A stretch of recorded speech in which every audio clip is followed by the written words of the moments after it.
उत्तर प्रदेश के कई शहरों में बारिश और कड़ाके की ठंड के चलते पारा लुढ़क रहा है, लेकिन सियासी तापमान लगातार बढ़ता जा रहा है। राज्य में चुनावों की घोषणा जल्द होने वाली है, लेकिन उसके पहले ही सभी सियासी दलों ने जीत के लिए एड़ी चोटी का जोर लगा दिया है।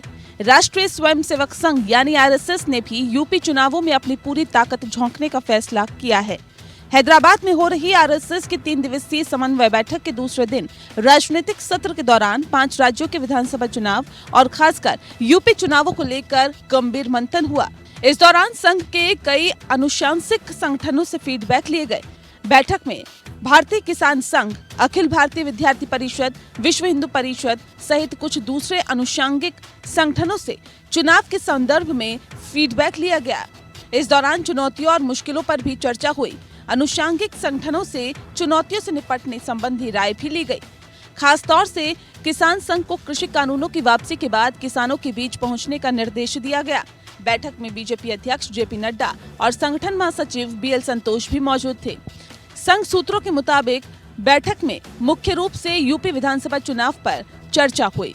इस राज्य के चुनावी नतीजों को भविष्य के लिए बेहद महत्वपूर्ण मानते हुए संघ ने पूरी ताकत झोंकने का फैसला किया है।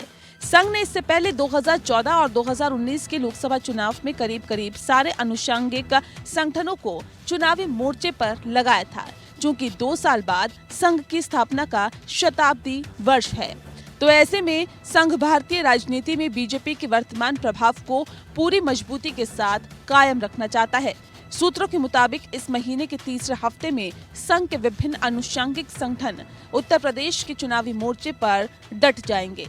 उधर मुख्यमंत्री योगी आदित्यनाथ भी जनता को लुभाने का कोई मौका नहीं छोड़ रहे हैं।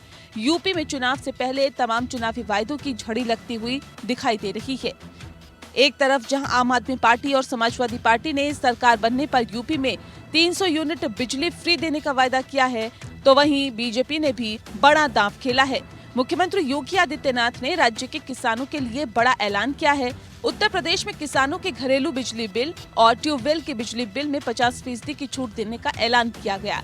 इसके बाद उत्तर प्रदेश में ग्रामीण क्षेत्र में मीटर्ड, अनमीटर्ड, एनर्जी एफिशिएंट पंप और शहरी क्षेत्रों के मीटर्ड नलकूपों के इस्तेमाल पर बिजली बिल वर्तमान की तुलना में 50% कम हो जाएगा।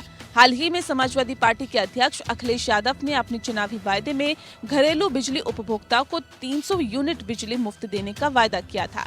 अखिलेश ने किसानों को सिंचाई के लिए मुफ्त बिजली देने की बात भी कही है। अखिलेश की घोषणा पर प्रतिक्रिया देते हुए आम आदमी पार्टी के नेता अरविंद केजरीवाल ने एक जनसभा में चुटकी ली। उन्होंने कहा कि आजकल कई दल जगह जगह जाकर 300 यूनिट और 200 यूनिट फ्री बिजली देने का वायदा कर रही हैं, लेकिन ये कोई नहीं दे सकता है। इसका फॉर्मूला सिर्फ और सिर्फ आम आदमी पार्टी की सरकार के पास है। वहीं समाजवादी पार्टी के साथ गठबंधन में चुनाव लड़ने का ऐलान करने वाले ओम प्रकाश राजभर प्रदेश में उनकी सरकार बनने पर गरीबों को मुफ्त में इलाज करने का वायदा कर चुके हैं। पिछले दिनों राजभर ने कहा था कि सरकार बनने के 6 महीने के अंदर जातिगत जनगणना कराएंगे, गरीबों का इलाज मुफ्त में करेंगे, पुलिस विभाग में विसंगतियों को दूर करेंगे। हालांकि अखिलेश यादव के एक और साथी जयंत चौधरी की आरएलडी और समाजवादी पार्टी के बीच गठबंधन को लेकर पेंच फंसता हुआ दिख रहा है। यही वजह है कि अखिलेश और जयंत की 3 बार सीटों के बंटवारे पर चर्चा हुई, लेकिन अभी तक इसका हल नहीं निकल पाया। कहा जा रहा है कि पश्चिमी यूपी की 10 सीटों पर सपा और आरएलडी की बात नहीं बन पा रही है। इन सीटों पर दोनों ही अपने अपने उम्मीदवार उतारना चाह रहे हैं। वहीं जयंत पश्चिमी यूपी के अलावा भी कुछ सीटें मांग रहे हैं, जबकि अखिलेश यादव देने के लिए तैयार नहीं हैं। ऐसे में दोनों दलों के बीच बात बनती नहीं दिख रही है। जहां राजनीतिक विश्लेषक पूर्वांचल में बीजेपी गठबंधन और सपा गठबंधन के बीच सीधी लड़ाई बता रही हैं, तो वहीं पश्चिम उत्तर प्रदेश में किसान आंदोलन के दम पर आरएलडी खुद को काफी मजबूत मान रही है।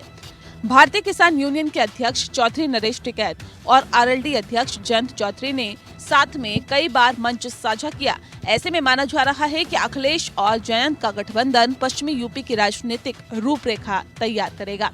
जयंत चौधरी फिलहाल राज्य में चुनाव के लिए सभी विकल्पों पर विचार कर रहे हैं, क्योंकि उन्हें लगता है कि पश्चिमी यूपी में जाट, सिखों और मुसलमानों के लामबंद होने का उन्हें फायदा मिल सकता है।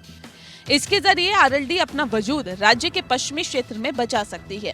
वैसे भी पश्चिमी यूपी में किसान आंदोलन को देखते हुए जयंत चौधरी का आत्मविश्वास बढ़ा हुआ है और पंचायत चुनाव में आरएलडी ने पश्चिमी यूपी में अच्छा प्रदर्शन किया था। लेकिन अखिलेश और जयंत के बीच सीटों के बंटवारे का असमंजस भी अभी बना हुआ है और अगर समय रहते इस पर फैसला नहीं हुआ तो बीजेपी को इसका फायदा मिल सकता है।